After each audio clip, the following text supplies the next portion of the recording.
하나님의 은혜가 늘 함께 하시기를 주의 이름으로 축원합니다. 하나님의 살아계심을 늘 믿고 믿음으로 삽시다. 코로나 때문에 돌아가면서 지금 아파서 예배에 참석을 못 하시는데 그래도 각기 온라인으로 예배를 드리시는 것으로 알고 있어요. 온라인 예배도 은혜가 넘치기를 바랍니다. 세상이 왜 이래? 유행가 가사의 한 노랫말입니다. 참 우리가 요즘에는 세상이 왜 이런가라는 생각이 많이 들어요. 한때 세상은 요지경이라는 말을 들었는데 요즘에는 세상이 왜 이러지? 왜 이러 세상이 전혀 다른 한 번도 경험하지 못한 이런 모습으로 우리에게 다가오는 거지? 라며 의문부호를 던지고 우리가 지금 살아가고 있습니다. 간단하게 말하면 성도는 말세라서 그런 거야 이렇게 이야기를 합니다. 여러분 말세라서 그래요. 세상이 왜 이런가요? 말세라서 그래요. 하나님은 죽었다. 유명한 철학자 니체가 신은 죽었다고 외친 이후로 호모사피엔스는 호모 데우스로 바뀌었습니다. 끊임없이 인간이 하나님이 되려고 애를 썼습니다. 그래서 이제는 질문 자체가 달라졌습니다. 절대적인 기준이 사라졌고 언제든지 상대성이 삶에 적용되었습니다. 그래서 사람들이 그렇게 이야기를 했습니다. 왜 꼭 한 남자와 한 여자만 부부가 될 수 있는 거지? 혹시 한 남자와 한 남자가 부부가 될 수 있는 건 안 되는 거야? 아니, 여자와 여자가 부부가 될 수 있는 것은 그건 잘못된 거야? 내가 생각할 때 나는 외형적으로 태생으로는 남자라고 그러는데 내가 생각할 때 나는 내가 여자 같아. 왜 이러지? 내가 틀린 건가? 나는 내 모습이 외형적으로는 여자 같은데 내가 생각할 때에 나는 남자 같아. 내가 남자라고 생각하면 안 되는 건가? 라고 말할 때에 그래 네가 남자라고 생각하면 넌 남자야. 네가 외형적으로는 여자지만 네 스스로가 남자라고 생각하면 남자야. 왜 우리가 부모에게 효도해야 되지? 내 행복을 위해서 내 마음대로 살면 안 되는가? 그래, 네 마음껏 살아. 네 마음대로, 네 원하는 대로 너의 행복을 위해서 네 인생을 네 마음껏 살아도 돼 라고 이야기하고 있습니다. 이것을 우리가 포스트 모더니즘이라고 말합니다. 이제는 절대적인 가치관은 무너지고 항상 상대적인 가치관의 개념이 우리의 인식 속에 파고들어와 있습니다. 그래서 이렇게 이야기합니다. 짐승들은 전염병이 왔을 때 반경 4km의 모든 짐승을 매몰 처리해서 이유를 따지지도 묻지도 않고 묻어버리는데 왜 인간들은 전염병이 왔을 때에 그렇게 하지 않는가? 굉장히 위험스러운 생각들을 하고 있습니다. 그래서 우리가 세상이 왜 이래 이런 말들을 하고 있습니다. 이런 현실이 우리가 지금 살아가는 삶의 현주소예요. 이런 속에서 교회가 가진 기능은 뭔가? 교회가 갖고 있는 의미는 뭔가? 교회는 누구의 것인가? 교회의 정체성은 어떠해야 하는가? 누구를 위해서 교회는 종언을 울려야 하는가? 이런 질문은 그 스스로에게 던지고 또 던져도 부족하지 않습니다. 이제는 교회가 계모임이나 동창회 모임으로 생각하는 수준이어서는 안 됩니다. 자원봉사자들을 많이 모아놓은 어떤 CEO가 경영하는 그러한 경제적인 어떤 단체로 봐서도 안 됩니다. 교회는 예수 공동체입니다. 구원받은 하나님의 백성들이 살아가는 삶의 공동체입니다. 바로 저와 여러분이 그 중에 한 사람입니다. 언제부턴가 교회는 거룩함을 이야기하기를 주저하고 오히려 사랑을 더 많이 강조했습니다. 왜냐하면 성경이 하나님은 사랑이라고 말했기 때문에 사랑의 이야기를 수도 없이 노래로 불렀습니다. 사랑에 갈급한 현대인들은 그 사랑의 이야기를 듣고 싶어서 그 교회로 몰려들었습니다. 언제부턴가 교회는 하나님의 말씀에 순종하는 것보다 하나님의 말씀으로 성공하는 것이 더 의미 있는 것이라고 강조하기 시작했습니다. 그래서 성공에 목말라 하는 많은 사람들이 그런 메시지를 들으려고 교회를 향하여 발길을 돌렸습니다. 언제부턴가 교회는 죄의 심각성보다는 행복한 삶의 중요성을 강조하기 시작했습니다. 죄의 죄책감 때문에 무거운데 그렇지 않아도 무거운 이 죄책감을 교회에서 또 듣는 것보다 그래 행복하면 되는 거야 라고 말하는 메시지를 들을 때 모두가 환호의 박수를 보내고 그 교회로 달려갔습니다. 하나님의 특별함을 강조하기보다는 인간의 특별함을 더 강조하는 모습을 언제부턴가 교회가 보이기 시작했습니다. 여러분, 교회는 어떠해야 하는가요? 교회는 하나님의 사랑도 말해야 되지만 거룩함도 말해야 됩니다. 교회는 행복을 말하는 곳이기도 하지만 하나님의 말씀대로 사는 것이 정말 진정한 삶의 의미라는 것을 강조해야 되는 공동체가 교회입니다. 인간의 특별함을 말해야 되지만 더 특별한 것은 하나님의 존재라는 것을 강하게 이야기해야 하는 곳이 교회입니다. 하나님의 말씀대로 살아가는 것이 말씀으로 성공하는 것보다 더 귀하다는 것을 오늘 교회는 거침없이 말해야 하는 것입니다. 그러나 오늘 그런 모습들이 교회에서 서서히 자리를 비우기 시작했습니다. 이제는 강단에서 하나님의 메시지 속에 부활의 은혜와 재림의 은혜와 보혈의 은총이 뚜렷하게 선명하게 드러나지 않고 있습니다. 거룩함도 보이지 않습니다. 사랑을 많이 말하지만 성도가 어떻게 거룩함을 만들어 가야 하는지에 대해서 이야기하기를 주저합니다.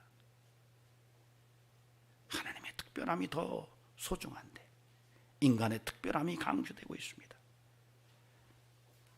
이런 교회의 현실을 바라보면서 저는 오늘 우리가 정말 어떻게 교회를 세워나갈 것인가, 내가 교회의 한 멤버십을 가진 성도로서 어떻게 우리 교회를 바르게 하나님 앞에 건강한 교회로 세워나갈 것인가를 고민하면서 함께 하나님 앞에 우리의 영성을 새롭게 세우는 이런 은총이 있기를 바랍니다.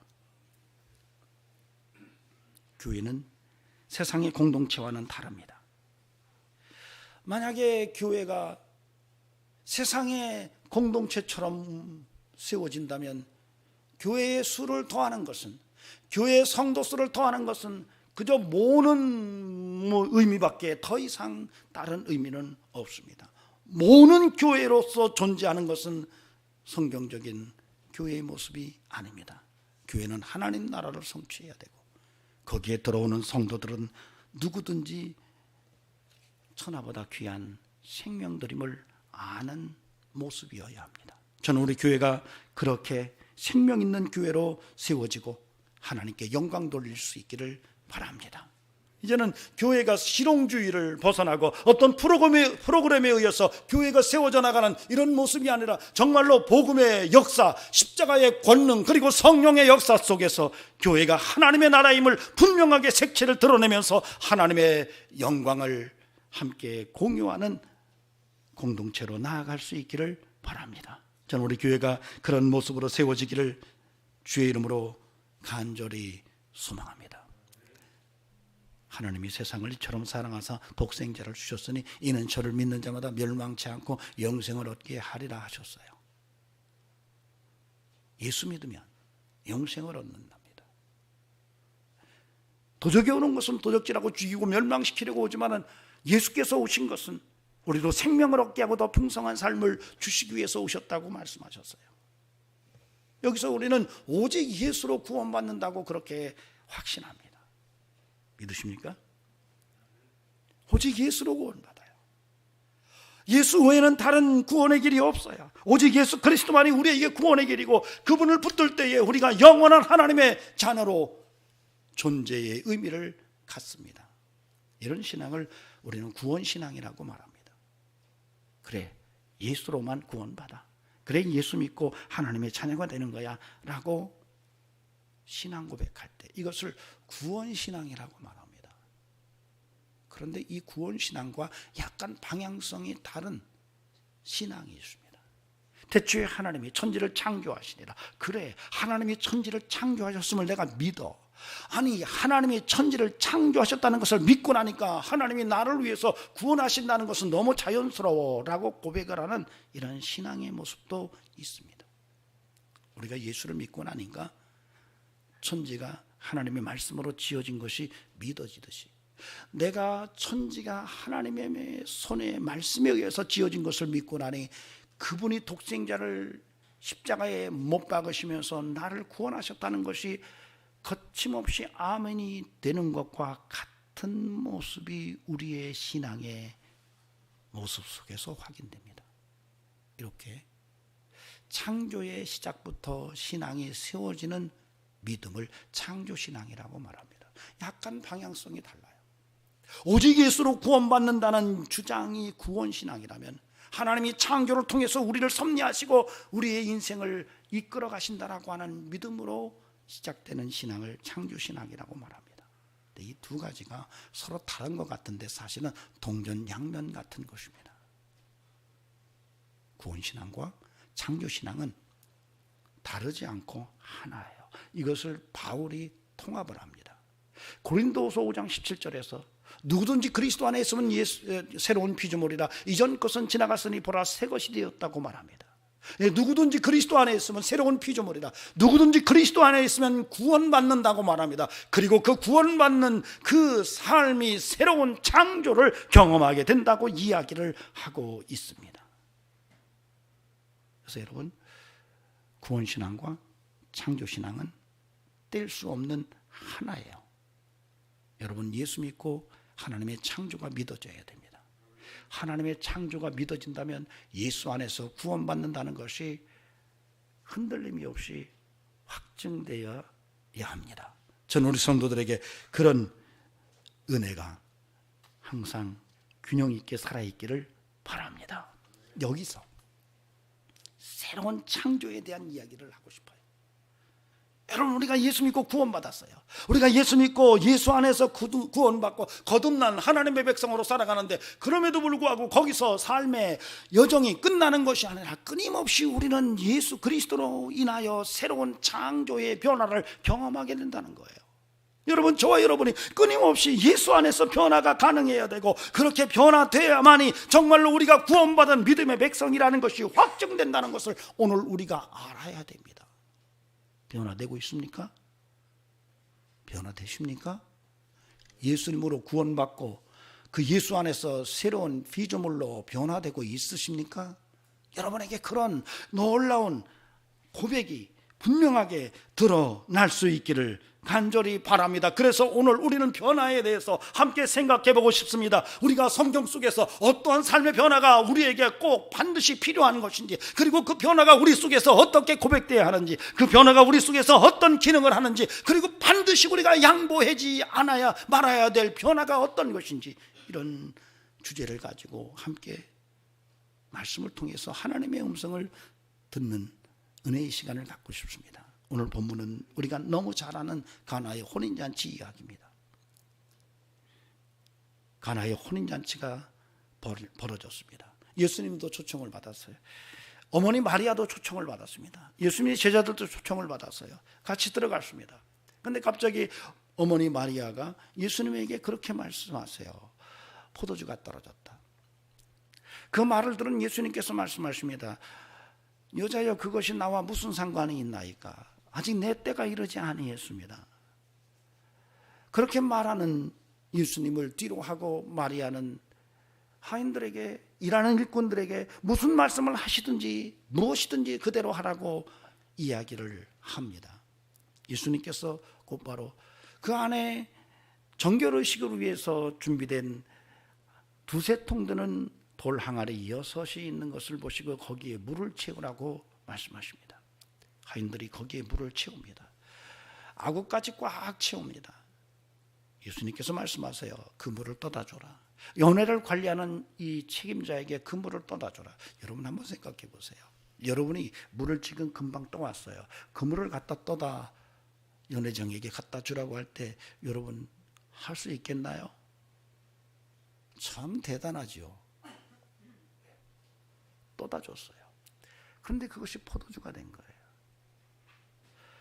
연회장이 그 포도주를 맛보고 그렇게 말합니다. 신랑을 불러서, 아니 원래 좋은 포도주는 잔치 처음에 내놓고 마지막 끝자락에 가서는 맛없는 포도주를, 질 낮은 포도주를 내놓는데 자네는 어떻게 더 좋은 포도주를 마지막에 이렇게 내놓는가 하고 이야기를 합니다.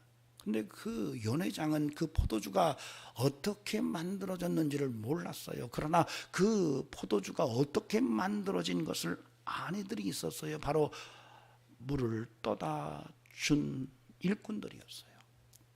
제자들이 그 모습을 봤습니다. 그리고 예수님을 믿었다고 성경은 기록해 놨습니다. 이게 오늘 본문의 내용이에요. 근데 이 본문이 조금 우리가 요한복음의 전체 구조 속에서도 봐야 되고요. 또 오늘 본문 속에서 드러난 독특한 특징들을 조금 읽어볼 필요가 있습니다. 그 중에 요한복음의 구조 속에서 좀 들어볼 필요가 있어요. 여러분, 요한복음 1장은 창조에 대해서 이야기합니다. 마치 창세기에서 하나님이 천지를 창조하시니라 라고 말씀하시는 것처럼 태초에 말씀이 계시니 그가 곧 하나님이라고 말하고, 그가 창조주였고, 그 말씀이 육신이 되어 우리 가운데 오신 분이 바로 예수 그리스도라고 이야기를 합니다. 어마어마한 이야기를 한 거예요. 여러분, 요한복음 1장은요 정말 어마어마한 말씀의 무게감이 있는 내용으로 담겨져 있어요. 예수 그리스도가 누군가? 그분은 창조주고 말씀이 육신이 되어 우리 가운데 오신 분이라고 이야기를 해요. 그리고 2장에서 가나의 혼인잔치가 기록되어 있고, 3장에 가면은 니고데모를 통해서 거듭남의 진리를 이야기해요. 그리고 4장에 가면은 수가성 여인을 통해서 메시아가 누구인지에 대해서 설명을 해요. 여러분, 이게 그냥 여러분이 생각할 때 그냥 지나치면 안 돼요. 1장에 담겨져 있는 메시지가 엄청나게 무게감이 있는 본문입니다. 말씀이 육신이 되어서 오신 예수 그리스도, 그분이 창조주다라고 하는, 그분이 하나님이라는 얘기를 해요. 그런데 2장에서 물이 포도주가 된 이야기를 하고, 3장에서 바로 거듭남이 도대체 뭔지, 예수 그리스도를 통해서 거듭남이 어떻게 가능한지를 설명을 하고, 그리고 4장에서 메시아가 누군지를 공개해요. 그렇다면 이런 구조의 흐름 속에서 단순하게 요한복음 2장이 그냥 물이 포도주가 된 기적의 사건을 설명하기 위해서 거기에 가나의 혼인잔치 이야기를 두었다라고 보기가 쉽지가 않다는 얘기예요. 이 본문은 굉장히 무게감이 있는 내용을 담고 있는 본문이라고 생각하고 봐야 된다는 거예요. 뭔지 이해가 되십니까? 자, 이 요한복음 2장의 가나의 혼인잔치 사건은 우리가 생각하는 것처럼 예수님이 사역을 하시면서 맨 처음 기적을, 표적을 행하신 물이 포도주가 된 사건으로 우리에게 다가오는 것 그 이상의 무게감이 있는 본문이라는 거예요. 자, 그런 것을 전제를 하고, 두 번째로 우리가 본문을 들여다보면 본문에서 사실은 혼인잔치 이야기예요. 혼인잔치 이야기일 경우에는 신랑과 신부 얘기가 나와야 돼요.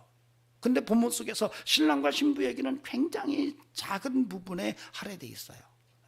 그냥 연회장이 신랑을 불러서 왜 좋은 포도주를 나중에 내놓는 거야 라는 얘기로 끝나요. 오히려 본문 속에서 등장하는 주된 모습들은 바로 물이 포도주가 되는 것과, 그리고 그렇게 되기까지의 하인들이 얼마나 애를 썼는지를 더 강하게 표출하고 있어요. 왜 이렇게 썼을까? 그런데 논리적인 모순이 발견돼요. 마리아가 예수님에게 포도주가 떨어졌다고 얘기를 합니다. 그러니까 예수님께서 그 얘기를 들으시고 여자여 그것이 나와 무슨 상관이 있습니까? 내 때가 아직 이르지 못했다고 얘기를 해요. 그런데 거기서 끝났어야 돼요. 근데 희한하게 본문 속에서 마리아가 무슨 얘기를 하시든지 그렇게 하라고 말하니까 곧바로 예수님이 거기에 물을 채우라고 말씀하세요. 여러분, 이것은 굉장한 모순입니다. 내 때가 이르지 아니했다고 주님이 말씀하셨으면 더 이상 일이 진전되면 안 되는 거예요. 그런데 희한하게 곧바로 아무런 거리낌이 없이 예수님께서 물을 채우라고 말씀하시고 그 물을 떠다 주라고 이야기를 하세요.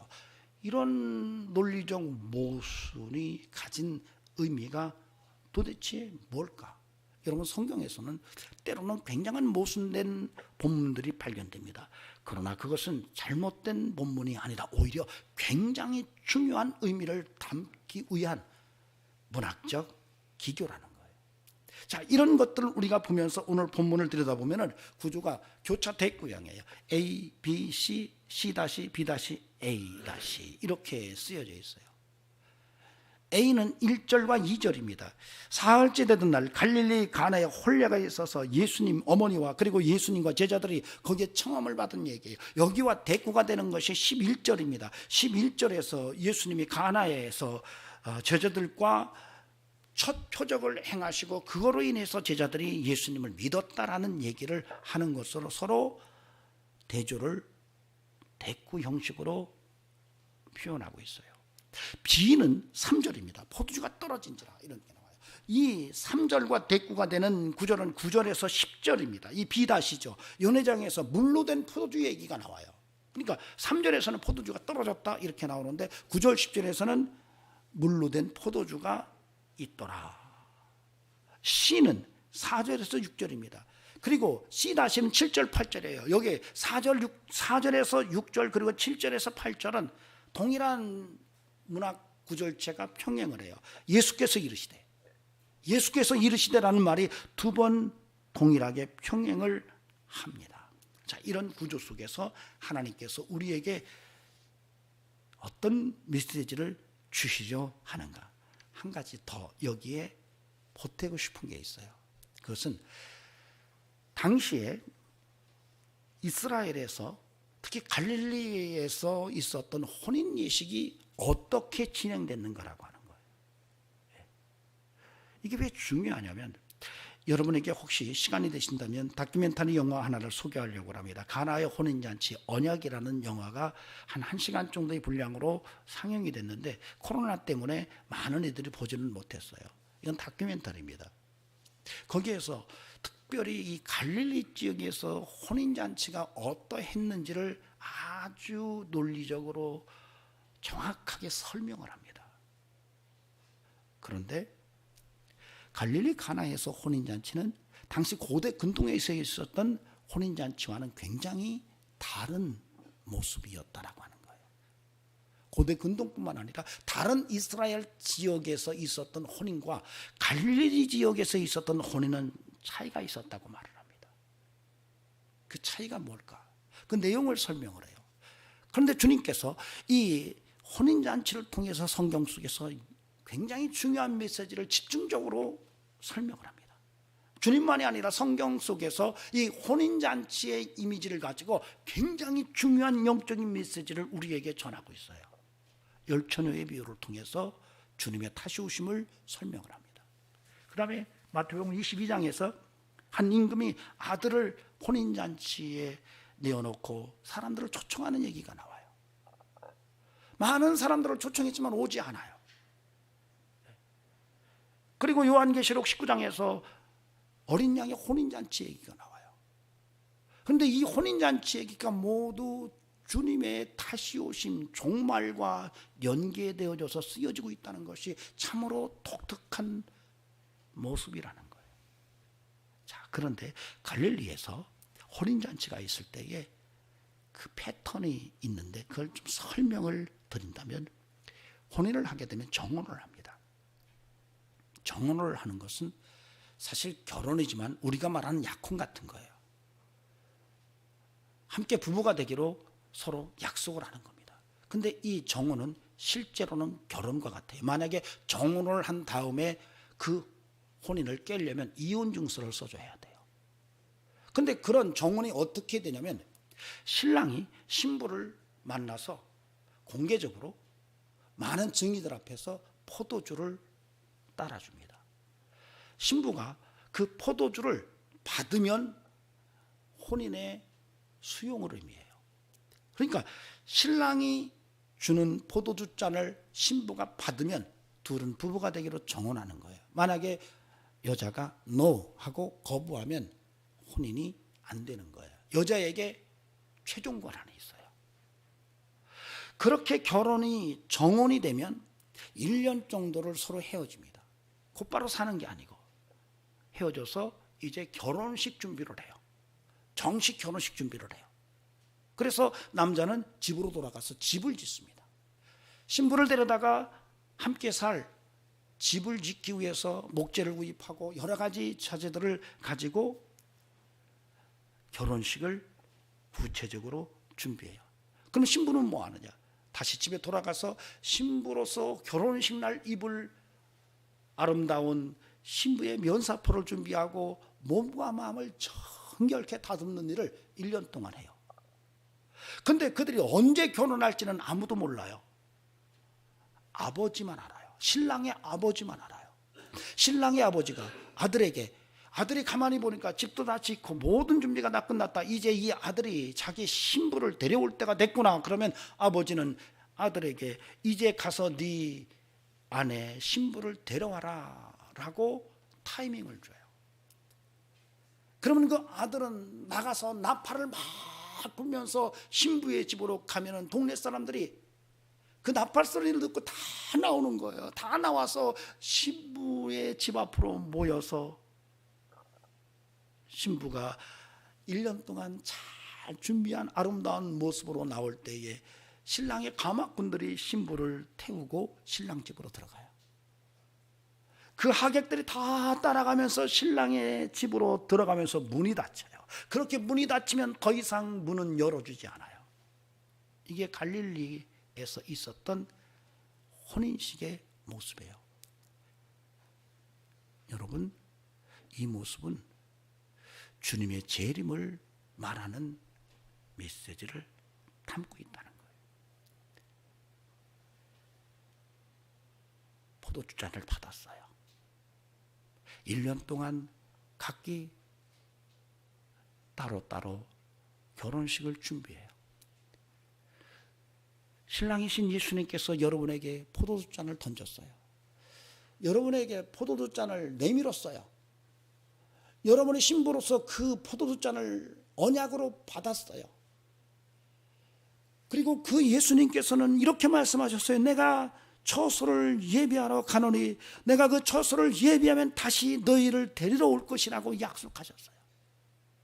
그 사이에 신부된 성도들은 이 땅에 사는 동안에 신부로서의 아름다움을 최대한 몸과 마음을 치장하라고 기다리는 거예요.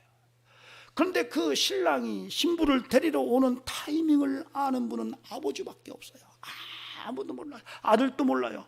주변에 누구도 알 수가 없어요. 아버지만이 그 타이밍을 정할 수 있고, 아버지가 아들에게 이제 신부를 데려올 때가 되었다라고 말하면 아들은 나팔을 불면서 가는 거예요. 이 모습은 마치 성도들이 예수를 믿고 그리고 다시 오시는 주님을 기다리는 과정 속에서 신부로서의 단장한 모습을 준비하고 그리고 그날을 기다리다가 나팔 소리와 함께 신랑이 오는 모습을 연상케 한다는 거예요.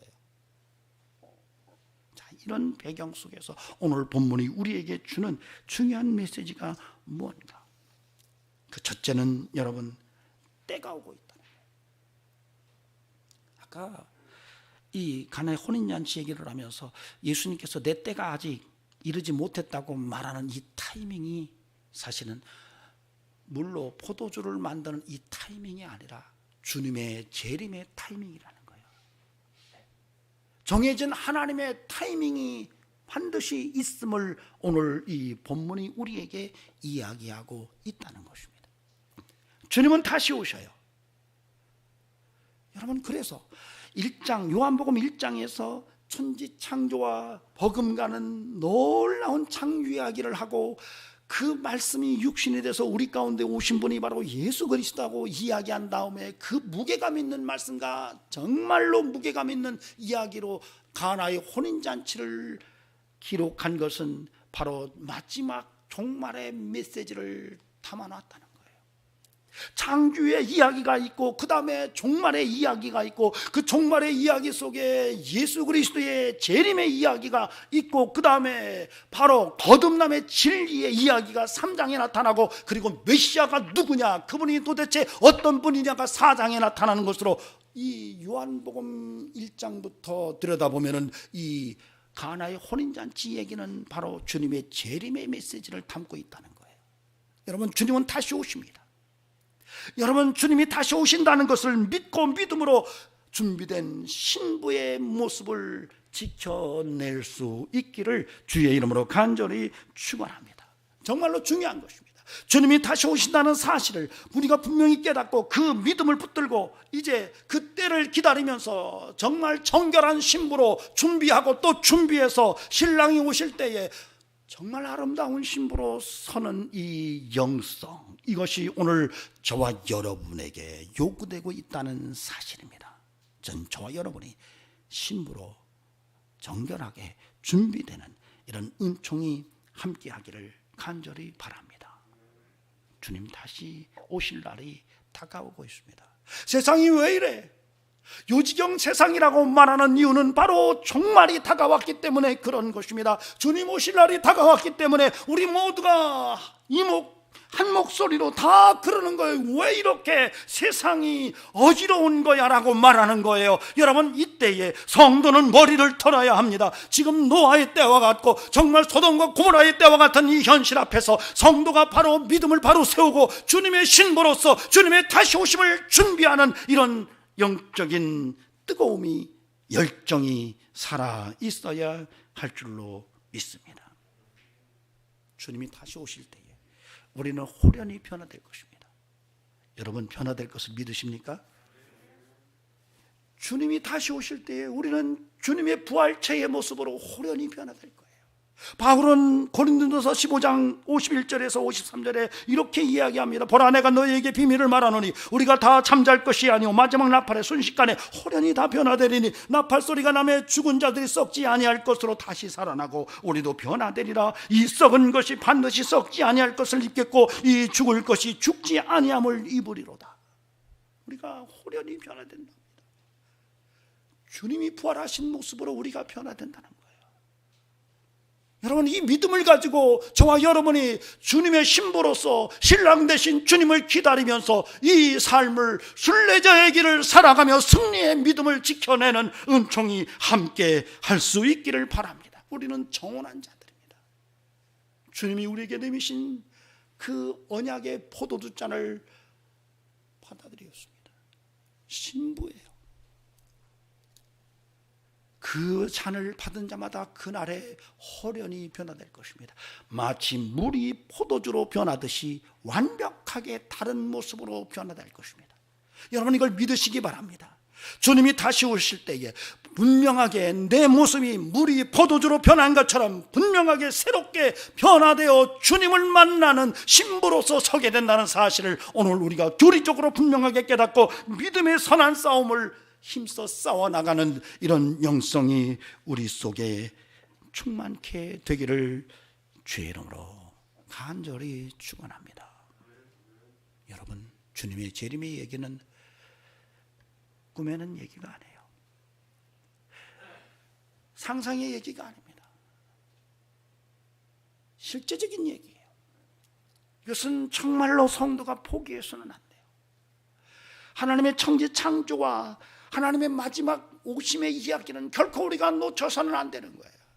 그 안에 예수 그리스도를 통해서 구원받은 신앙의 모습은 결코 우리가 포기할 수가 없어요. 이것을 포기한다면 그리스도인 된 것을 스스로 내려놓는 거예요. 부탁을 드립니다. 이제는 저와 여러분이 이제 마지막 때를 살아가는 성도로서 정말로 주님의 신부로서의 아름다움을 만들어가는 은총이 함께할 수 있기를 바랍니다. 변화될 것입니다. 믿습니까? 자, 그런데 오늘 본문 5절에서 8절에 보면은 하인들의 이야기가 나와요.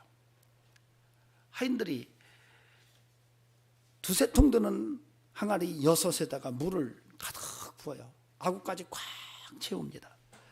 이 본문은 특징적으로 신랑 신부의 혼인잔치 이야기인데, 본문을 읽어보면 혼인잔치에서 주인공이 신랑 신부 얘기가 거의 안 나타나요. 구체적으로 실제적으로 신랑의 얘기, 신부의 얘기는 전혀 안 나타나고 신랑의 얘기만 한번 툭 나타나요.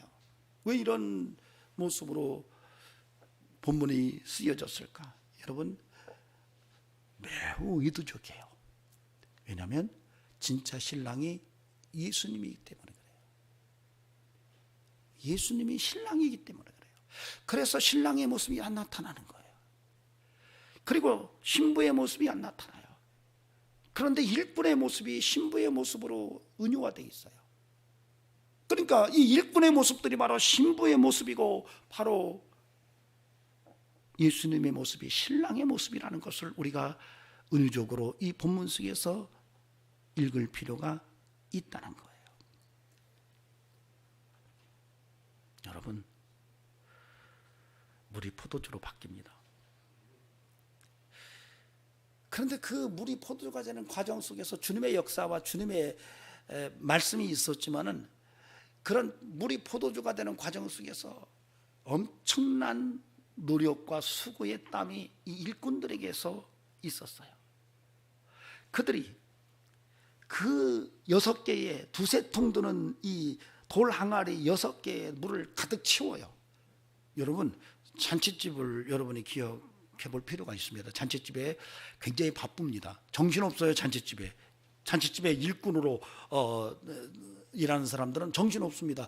그런데 갑자기 부르더니 야, 이 단지 6개나 물을 채워, 이렇게 말할 때 이게 쉬운 일이 아닙니다. 지금처럼 수도꼭지 틀어놓고 가끔가다 한번 쳐다보면 되는 게 아니에요. 여러분, 그 당시에 물은 깊은 우물에서 길어내는 거예요. 가까운 곳에 이 우물이 있었으면 다행일 거예요. 그런데 그것이 좀 먼 곳에 우물이 있었다면 그건 어마어마한 수고와 애쓰는 모습이 요구되는 일이었어요. 그런데 그들이 두말하지 않고 최선을 다해서 그 항아리에 물을 채워요. 아구까지 채웠다고 말해 최선을 말해요. 이 일꾼들은 힘을 다하여, 뜻을 다하여, 마음을 다해서 지금 주님이 하신 명령을 따르고 있어요. 여러분, 이것이 오늘 우리에게 중요합니다. 여러분, 혼인잔치의 포도주는 언약입니다. 그 언약을 이루기 위해서 일꾼들의 수고는 오늘 성도들의 모습 속에서 투영될 필요가 있다는 거예요. 오늘 저와 여러분이 주님의 신부로서 믿음의 삶을 살아갈 때에 우리의 믿음의 삶이 주님의 말씀에 얼마나 최선의 삶으로 나아가고 있느냐라고 하는 것은 오늘 이 본문 속에서 우리에게 주는 메시지라는 것을 깨닫고, 저와 여러분의 삶에 끊임없이 예수님께서 내게 주시는 말씀 앞에 최선의 믿음의 경주를 다해야 한다는 것을 오늘 우리가 깨달을 수 있어야 할 것입니다. 저는 우리 성도들에게 이런 충성됨이 함께하기를 바랍니다. 진짜 변해야 돼요. 우리가 변해야 됩니다. 자, 여기서는 우리가 변해야 돼요.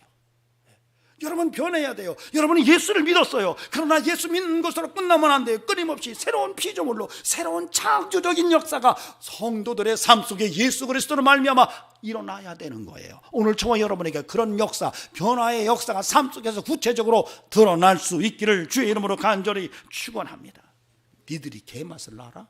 니들이 돈 맛을 알아? 니들이 인기의 맛을 알아? 니들이 권력의 맛을 알아? 이렇게 말하고 소리치는 자들을 향하여 너희들이 예수 믿는 맛을 알아? 너희들이 기도하는 맛을 알아? 너희들이 전도하는 맛을 알아? 너희들이 하나님을 예배하는 맛을 아느냐라고 외칠 수 있는 성도가 저와 여러분의 모습이어야 된다는 사실을 오늘 우리는 깨달아야 됩니다. 우리는 그냥 신앙생활하는 자들이 아니에요. 우리는 이제 변화돼야 돼요. 사울이 바울로 바뀌듯이 우리가 변화돼야 돼요. 주님을 모른다고 3번씩이나 부인하던 베드로가 주를 위해서 목숨을 내걸고 복음의 증인으로 살아가는 이 모습을 우리가 보면서 우리도 변화시켜야 돼요. 어느 집사님이 그래요. 목사님, 술 맛이 너무 좋았는데 술 맛보다 더 좋은 맛이 있어요. 무슨 맛인데요? 하나님 말씀이 그렇게 송이꿀 같아요. 어떤 집사님이 그래요. 목사님, 식사 후에 한 대 피우는 담배 맛이 너무 좋았는데 그보다 더 좋은 맛이 있었어요. 그게 무슨 말인데요? 전도하는 말이요. 여러분, 왜 신앙생활에 활력이 없나요? 영적 삶의 맛을 잃어버린 거예요. 신앙생활의 맛을 잃어버린 거예요. 이제 변화되어야 돼요. 우리가 정말로 새로운 피조물로 변화되어야 돼요. 정말로 하나님의 나라의 그 신비한 영적인 맛을 더 깊게 느끼면서 예배하는 맛, 기도하는 맛, 전도하는 맛, 내가 섬기며 희생하는 맛을 아는, 그래서 예수님의 발자취를 따라가는 것이 내게 정말로 기쁨이 되고 하나님의 뜻을 따라 사는 것이 삶의 가장 의미라고 고백할 수 있는 이런 놀라운 변화가 오늘 우리에게 요구되고 있다는 사실을 오늘 본문 속에서 읽어야 되는 것입니다. 저와 여러분에게 그런 은혜가 함께하여서 정말 아름다운 신부로 주님 앞에 나아가는 축복이 함께하기를 소망합니다. 마지막으로 오늘 본문 속에서 우리에게 읽혀지는 3절과 9절 10절이에요. 이것은 구조적으로는 비와 비다십니다. 여기에서는 포도주에 대한 이야기예요. 포도주가 떨어졌다 이렇게 말해요. 그런데 주님이 그 문제를 해결하세요. 물로 포도주를 만들어서 더 좋은 포도주로 채우시는 이런 구절이 서로 대꾸 형식으로 본문 속에서 드러나요. 여러분, 예수는 이렇게 우리의 인생을 더 좋은 포도주같이 이끌어내십니다. 여러분, 이런 주님을 믿으시기 바랍니다. 저와 여러분의 삶 속에서 끊임없이 이제는 포도주가 떨어졌어요. 여러분, 잔치집에 이제 포도주가 떨어졌다고 말하는 순간에 엄청난 위기였던 거예요. 그런데 그 위기를 해결하신 분이 바로 예수님이라는 사실을 오늘 우리가 본다면, 우리가 인생을 살아가면서 삶의 여정 속에서 정말 삶의 위기가 왔을 때에 우리가 어떻게 믿음의 삶을 살아가야 될지를 분명히 우리가 캐치할 수가 있는 것입니다. 여러분, 예수로 사세요. 예수를 붙들고 사시기 바랍니다. 여러분, 예수를 붙들고 사는 저와 여러분에게 삶의 위기는 아무런 문제가 되지 않을 것입니다. 여러분, 그 예수는 우리의 인생을 더 맛있는 포도주처럼 우리의 삶을 변화시켜 주실 것입니다. 저와 여러분에게 그런 은혜가 함께하기를 주의 이름으로 축원합니다. 영혼이 잘됨처럼 범사가 잘되고 강건케 되는 은혜가 예수 안에 신비롭게 감춰져 있습니다. 여러분, 이걸 믿으시고 사시기 바랍니다. 여러분, 은혜로 사는 거예요. 성도는 은혜로 사는 거예요. 뭐 내가 뭘 좀 잘났다고, 내가 좀 뭘 가졌다고, 좀 많이 배웠다고, 좀 기술이 있다고, 여러분 그래서 내가 괜찮다고, 여러분 그래서 우리가 하나님의 일꾼으로 하나님의 신부로 나가는 게 아니에요. 하나님의 은혜가 없이는 안 된다고 고백하면서 하나님의 은혜를 경험하고자 하는 믿음의 열망으로 사는 게 성도의 모습이라는 거예요. 바로 여러분과 저의 모습이 그러해야 할 줄로 믿습니다. 여러분, 예수님의 은혜가 우리에게 필요합니다. 그 은혜는 우리에게 삶의 위기를 더 좋은 인생으로 변화시켜 주실 것입니다. 어떤 사격 선수가 올림픽에 나가서 사격을 할 때, 이번에 그리스도인이었어요. 굉장히 떨리고 정말 관역을 향하여 방아쇠를 당기는데 그때마다 하나님의 말씀을 암송하며 방아쇠를 당기는데, 놀랍게도 말씀을 암송하면서 방아쇠를 당기는데 얼마나 마음이 차분한지 정확하게 10점 관역으로 탄환이 들어가는 것을 보면서, 그래, 내가 이렇게 인생을 살아가면서 말씀을 암송하며 방아쇠를 당기는 인생이 되어야 되겠구나 라고 고백했다는 거예요. 여러분, 우리는 어떻게 지금 방아쇠를 당기고 사시나요? 예수의 이름으로 방아쇠를 당길 수 있기를 바랍니다. 하나님의 말씀을 붙들고 방아쇠를 당기는 저와 여러분이 되기를 간절히 바랍니다. 이 말씀대로 살면 네가 들어와도 복을 받고 나가도 복을 받을 것이다. 모세의 율법책에 기록된 대로 너희가 지켜 행하면 너가 형통할 것이라고 여호수아에게 하나님이 말씀하셨습니다. 여러분, 오늘도 우리가 예수 안에서 형통이 가능합니다. 근데 사실은 이 형통의 삶은 찰레아흐라는 말이에요. 이것은 끝이 아름답다는 말입니다. 그래서 요셉의 인생을 형통이라고 말해요. 역경이 있었고 말할 수 없는 사망의 음침한 골짜기를 지났지만 요셉의 인생은 마지막에 너무 아름답고 매력적인 모습으로 드러나서 그걸 형통이라고 말하는 거예요. 형통은 다 잘 되는 것이라고 생각하기 쉽습니다. 그러나 그게 아니에요. 진정한 형통은 하나님의 뜻대로 사는 거예요. 형통한 인생은 하나님의 뜻대로 사는 거예요. 여러분, 이런 형통의 의미를 안다면 저와 여러분이 예수 붙들고 살면서 여러분 삶의 위기가 다가왔을 때에, 그래서 당황할 때에 주께서 물로 포도주로 변화시키시는 능력으로 우리의 삶의 환경도 바꿔주시고 변화시켜 주신다는 이 믿음에 굳건하게 설 수 있어야 할 것입니다. 그래서 우리가 성공적 인생을 만들어가는 이런 은총의 삶을 살아내야 할 것입니다. 이제 여러분, 우리가 변화될 것을 믿읍시다. 주님 다시 오시는 게 실제예요. 그때 여러분은 호련히 변화될 거예요. 주님의 부활체처럼 호련히 변화될 겁니다. 휴고하게 될 거예요. 여러분, 이걸 믿으시기 바랍니다. 이 믿음을 굳게 붙들 수 있기를 바랍니다. 누가 무슨 얘기를 한다 할지라도 우리가 주님 다시 오실 때 신부로서 호련히 변화된다는 것을 변함없이 붙들고 신앙생활을 살아가는 성도이기를 바랍니다. 그리고 내가 변화해야 된다. 내가 변화해야 된다는 거예요. 물이 포도주 되듯이 정말 내 삶이 변화해야 되고 내 모든 것들이 새롭게 변화돼서 주의 신부 같은 모습을 유지해야 된다는 것입니다. 뿐만 아니라 그 주님은 내 삶의 위기를 변화시키는 능력자임을 믿고 그런 은혜의 변화가 예수 그리스도 안에서 날마다 고백되고 경험되기를 주의 이름으로 간절히 축원합니다. 기도하시겠습니다. 존귀하신 하나님, 오늘도 우리의 인생이 변화되기를 원합니다. 또한 변화를 믿습니다. 예수로 변화되는 놀라운 신비를 경험하게 하옵소서. 내가 변화될 것이 무엇입니까? 내 인생 속에 무엇이 변화되어야 됩니까? 주님, 오늘 다시 한번 돌아보게 하옵소서. 이제는 우리 구주 예수 그리스도의 은혜와 하나님 아버지의 살아계심과 성령의 역사하심이 오늘도 진정한 변화의 의미를 깨닫고 왜 내가 변화해야 하는지, 왜 주님 앞에 변화된 삶을 살아야 하는지를 고민하면서 변화되기를 간절히 소망하는 심령들에게 영원토록 함께 하시기를 간절히 축원하옵나이다. 아멘.